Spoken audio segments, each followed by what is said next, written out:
जो ये रंग रसायन पुस्तक में जो धर्मवीर भारती के द्वारा लिखा गया एकांकी है, ये जो धर्मवीर भारती के द्वारा लिखा गया एकांकी नीली झील है, तो इसका अध्ययन कर रहे हैं, इस एकांकी का अध्ययन कर रहे हैं। और अभी तक हमने जो प्रस्तावना इसकी पढ़ी, इसकी जो भूमिका हमने समझी, भूमिका को समझने के बाद में संवादों के माध्यम से हम आगे बढ़ते हैं कि किस तरह से इसमें, मैंने अभी थोड़ी देर पहले या पूर्व में आपको बताया था कि इसमें 4 पात्र बताए गए। नीली झील का तांत्रिक, नीली झील की पहली संतान, नीली झील की दूसरी संतान, नीली झील की आत्महीन संतान। तो इन सबकी पृष्ठभूमि हमने अभी तक देखी कि नीली झील में किस किस तरह से किस किस जाति के लोग वहाँ पर मिलते हैं और क्या क्या होता है। तो संवादों के माध्यम से इस एकांकी को आगे बढ़ाते हैं। पहला व्यक्ति कहता है ये चट्टानें हमें बल देती हैं। दूसरा व्यक्ति ये वृक्ष हमें छाया देते हैं। पहला व्यक्ति ये झील हमें जीवन देती है। दूसरा व्यक्ति ये झील के किनारे चट्टानों के बीच फूलों की तरह खिलते हैं। देखिए प्रकृति का कितना खूबसूरत वर्णन किया गया है झील के माध्यम से। इसमें पेड़ पौधे, वृक्ष वगैरह जो भी हैं, वर्षा, रेत, तूफान जो भी हैं, सबको शामिल किया गया है। पहला व्यक्ति हम धूप और वर्षा, रेत और तूफान झेलकर फूलों की तरह मुरझा जाते हैं। दूसरे व्यक्ति फिर भी धरती अपनी बाहें खोलकर हमें सुला देती है। पहला व्यक्ति और हमारी हड्डियाँ भी जमकर चट्टान बन जाती है। तांत्रिक पुनः आगे आता है। देखो इसमें अभी प्रथम जो पात्र बताया गया था, क्या था वो? नीली झील का तांत्रिक। तो उसका जिक्र किया गया है यहाँ पर कि तांत्रिक आगे आता है। तांत्रिक कहता है मुझ में चट्टानों से लड़ने की ताकत नहीं है। मेरी इन धुंधली आंखों ने 63 चंद्र ग्रहण देखे। मेरी इन धुंधली आंखों ने 63 चंद्र ग्रहण देखे। ऐसा क्यों कहा गया है? मतलब उस बूढ़े व्यक्ति की, उस जो तांत्रिक है, उसकी उम्र 63 साल हो गई है। साल में एक बार चंद्र ग्रहण आता है और उसने 63 देख लिए, मतलब उसके 63 साल पूरे हो गए हैं। मेरी मुट्ठियों ने 125 फसलें काटी। अब मैं चट्टानों से नहीं लड़ सकता। अब मैं तांत्रिक हूँ। ये फसलों की देखभाल करते हैं। पहला व्यक्ति और तांत्रिक हमारी आत्मा की देखभाल करता है। दूसरा व्यक्ति जैसे चरवाहे भेड़ों की गिनती रखते हैं वैसे तांत्रिक हमारी आत्मा की गिनती रखता है। तांत्रिक जब ये झील के किनारे चलते हैं, इनकी परछाई झील में लहराती है। जिस दिन इनमें से कोई अपनी आत्मा में कहीं खो आता है, उस दिन झील क्रुद्ध हो जाती है।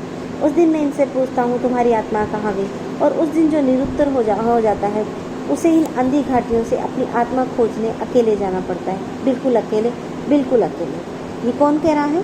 तांत्रिक कह रहा है। पहला व्यक्ति मायूसी और भय से, उसमें से आज तक कोई लौट कर नहीं आया। मतलब हर व्यक्ति को यहाँ पर ये डर है कि नीली झील में जो चला गया वो उसकी गहराई में, उसके अंधकार में डूब गया है और वहाँ से लौट कर नहीं आया। तो पहला व्यक्ति इसी बात का जिक्र कर रहा है। इसी बीच में बाईं ओर से पहाड़ों में से एक बिल्कुल आधुनिक ढंग की पोशाक पहने व्यक्ति हाथ में से एक सुंदर थैला लिए धीरे धीरे स्टेज के किनारे आकर खड़ा हो जाता है।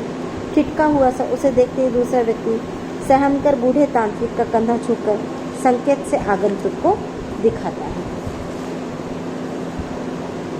दूसरा व्यक्ति व्याकुलता से, कौन है यार? पहला व्यक्ति विरोध के स्वर में, ये यहाँ कैसे आया? दूसरा व्यक्ति आकुलता से, हम पर कोई आपत्ति आने वाली? तांत्रिक बूढ़ी आंखों पर कांपती हुई हवेली रखकर ध्यान से देखता हुआ, कौन हो तुम? आगंतुक खामोश।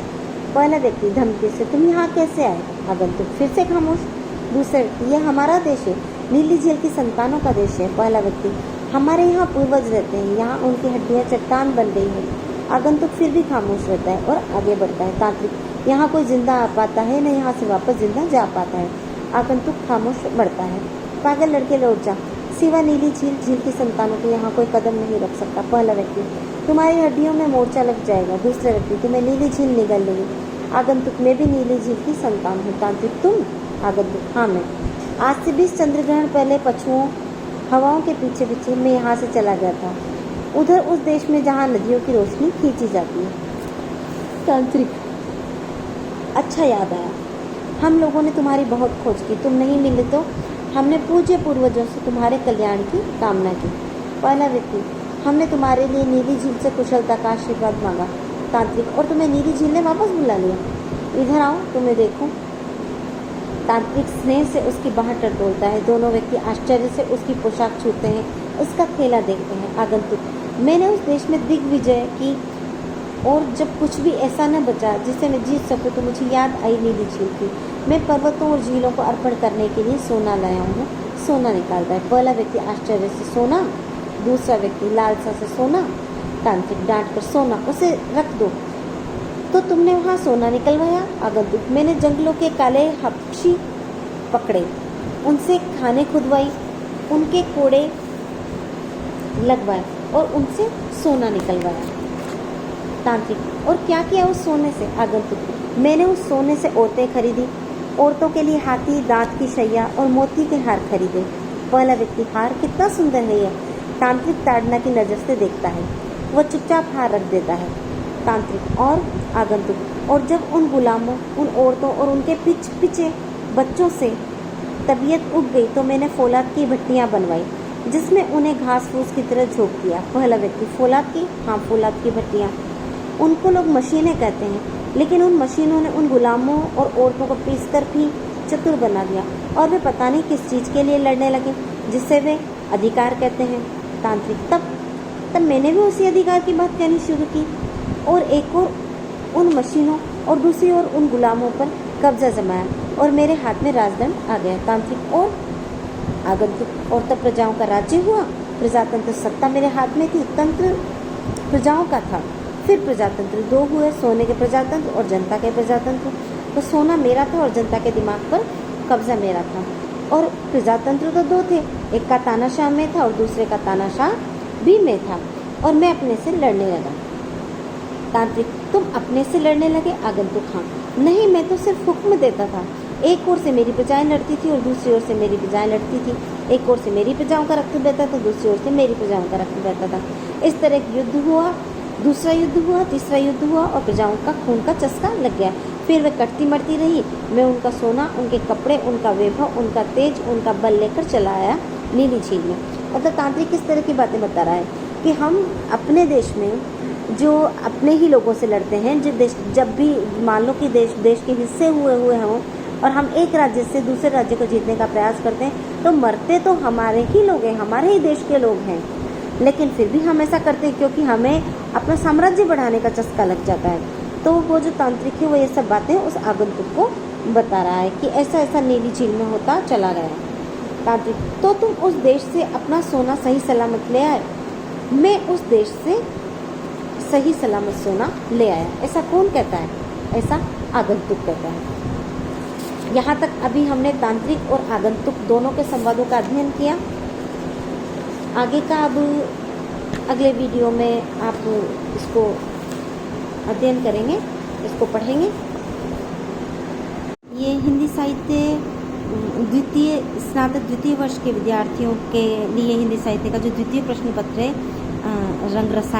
रंग रसायन का अभी तक हम पढ़ रहे थे। धर्मवीर भारती का एकांकी नीली झील के 2 भाग हम पढ़ चुके हैं, और अब इसे मैं आगे बढ़ाते हुए तीसरे भाग की ओर ले जा रही हूँ।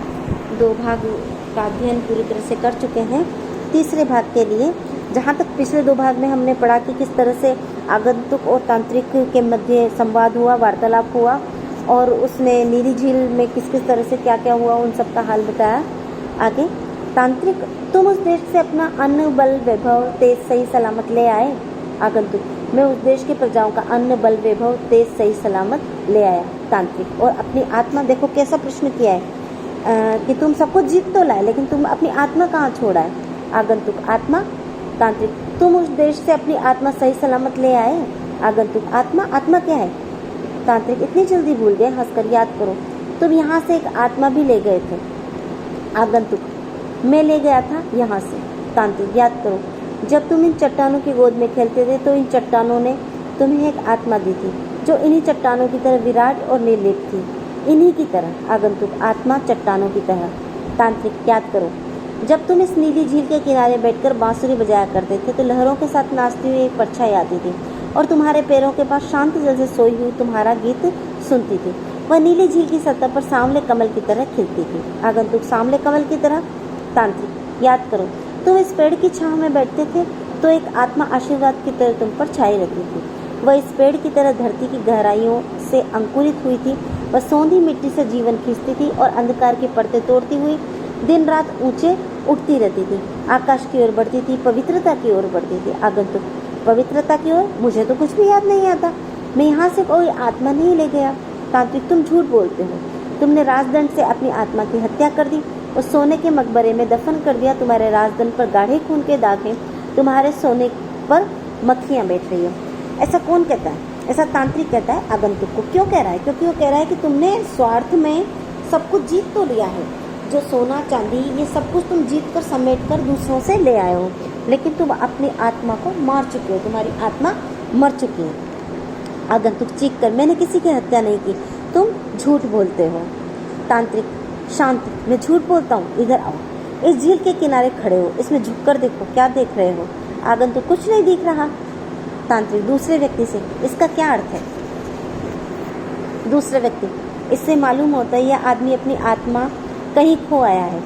पहले व्यक्ति, तांत्रिक पहले व्यक्ति से कहता है, अपनी बांसुरी दे दो इसे, फूको इसे। बांसुरी खामोश, इसका क्या अर्थ है? मतलब देखो, वो बांसुरी देने की कह रहा है, लेकिन बांसुरी तो बोलती नहीं है ना। वो कह रहा है इसमें प्राण फूको, मतलब फूंक दो इसमें, ताकि अपनी आत्मा जगाओ। तो यहाँ पर बांसुरी का क्या अर्थ है? कि अपनी आत्मा को जगाने का अर्थ लिया गया। पहला व्यक्ति, इसकी आत्मा मर गई, इसमें प्राण नहीं, सांस नहीं, संगीत नहीं। तांत्रिक, ठीक। आगंतुक आगे बढ़ता है, खबरदार वहीं खड़े रहो। यह महान व्यक्ति नीली झील की दिग्विजय संतान है, इसकी पीठ पर सोना है और हाथ में राजदंड और आत्महीन है। दोनों व्यक्तियों से दूर रहो। इसकी छां जिस पर पड़ेगी उसकी पसलियों के नीचे पंजे निकल आएंगे, उसके दिमाग में कीड़े रेंगने लगेंगे, उसके चारों ओर एक वृत्त खींचता है, मतलब एक गोलाकार स्थान खींच देता है। आगे मत बढ़ना, मत बढ़ना, दूसरे व्यक्ति से जाओ। घाटी में मुनादी करा दो कि कोई बच्चा झील के किनारे खेलने न आए। गृह वधुएं द्वार बंद कर ले, किसी पर इस व्यक्ति की छां न पड़े। कह दो कि वह नीली झील की गौरवमयी संतान है, जो 20 चंद्र ग्रहणों बाद सोना और राजसत्ता जीत कर आई है, पर अपनी आत्मा की हत्या कर आई है।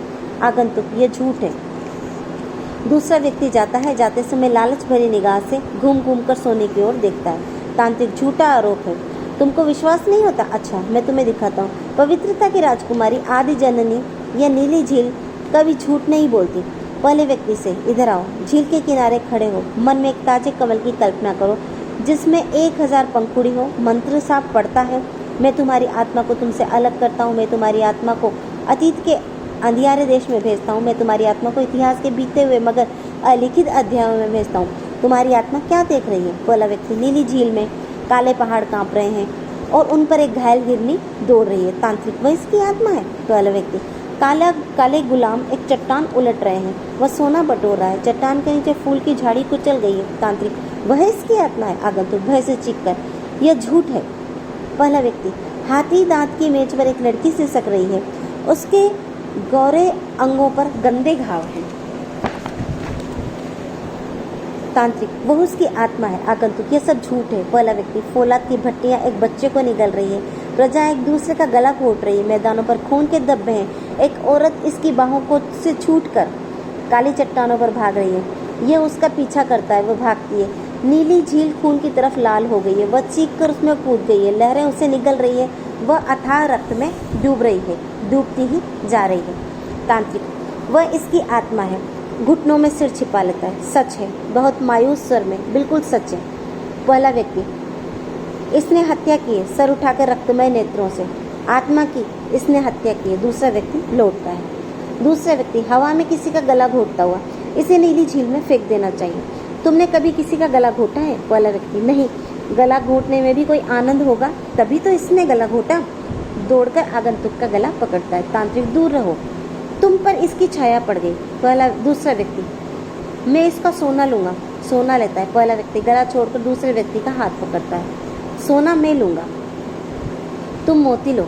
दूसरा व्यक्ति, सोने पर मेरा हक है। तांत्रिक, आगे बढ़कर, खुकार भेड़ियों, पीछे हटो, नीली झील में तुम्हारी परछाई हिल रही है, मैं कहता हूँ वापस आओ, वरना मैं आदेश दूंगा और पेड़ की डालें अजगर की तरह तुम्हें मरोड़ देगी। वह आगे आगे बढ़ता है। दोनों व्यक्ति मंत्र मुग्ध से पीछे हटते हैं, हटते हटते पहाड़ों पर चले जाते हैं। आगंतुक उठता है, झील में देखता है और फिर भयभीत होकर मुंह ढक लेता है। तांत्रिक आकर उसके कंधे पर हाथ रखता है। आगंतुक, मत छुओ मुझे हत्या लगी है, मैंने हत्या की है, उन्हें बुलाओ, वे मुझे चट्टानों में कुचल रहे हैं। तांत्रिक, नहीं मेरे बच्चे, तुम मरोगे नहीं। आगंतुक, ये चट्टानें मुझसे बदला लेगी, ये झील मुझसे बदला लेगी, मैं आत्महीन हूँ।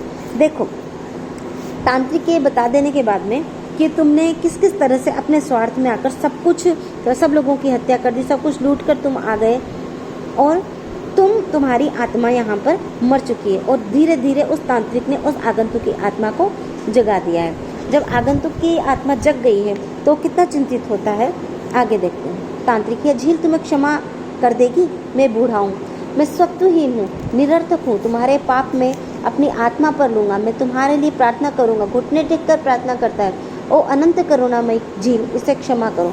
ओ विराट पहाड़ों, इसने अपनी आत्मा की हत्या कर डाली, इसके लिए इससे बड़ी सज़ा और क्या हो सकती है कि वह अपनी आत्मा से वंचित हो गया। इसे क्षमा कर दो, इसे जीवन दान दो, इसे नई आत्मा दो।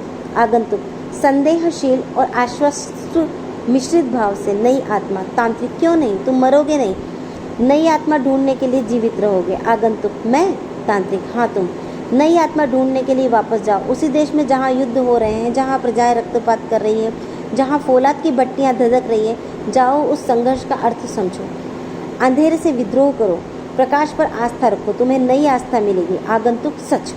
तांत्रिक, जाओ आगे बढ़ो, स्टेज की सीढ़ियों की ओर संकेत करते हुए उतरो, जिंदगी में उतरो। आगंतुक दोनों बाहें फैलाए हुए, आंख खोले हुए अंधों जैसा टटोलता हुआ आगे बढ़ता है। तुम अंधकार में हो, तुम प्रकाश की ओर बढ़ रहे हो, दर्शकों तक पहुंच जाता है। डरो मत, घबराओ मत, आस्था से विचलित मत हो, लोगों में ढूंढो, जनता को छुओ, जिंदगी में उतरो, तुम्हें नई आत्मा मिलेगी। साहस मत खो, तुम्हें लौट कर आओगे तो झील पर तुम्हारी परछाई पूनम के चांद की तरह तैरती हुई दिखाई देगी। चट्टानें बाहें फैलाकर तुम्हारा स्वागत करेगी, दर्शकों को देखकर वह तुम्हारे बीच में डोल रहा है, वह आत्महीन छाया तुम्हें छू रही है, लेकिन घबराओ नहीं, वह अपनी आत्मा ढूंढ रहा है, उसे सहारा दो, उसकी मदद करो। धीरे धीरे पर्दे के पीछे का हिस्सा गिरता है, आगंतुक धीरे धीरे स्टेज पर लौट आता है। और जब आगंतुक स्टेज पर लौट आता है तो वो कुछ संवाद करता है। मैं तो बूढ़ा हूँ, मैं नहीं रहूँगा, ये पहाड़ टूट गिरेंगे, यह झील सूख जाएगी, ये पेड़ उजड़ जाएंगे, यह झूठ था, नीली झील, यह घाटी, इसके लोग सब, यह मेरी कल्पना थी, मेरा इंद्रजाल था, असल था, सत्य था केवल वह जो दोनों बाहें फैलाए अपनी आत्मा ढूंढ रहा है। वो हमारे और तुम्हारे मध्य से आएगा, भविष्य की दुनिया उसकी होगी, तब न मैं रहूँगा, न मेरा इंद्रजाल रहेगा, न तुम, न तुम्हारी कला रहेगी।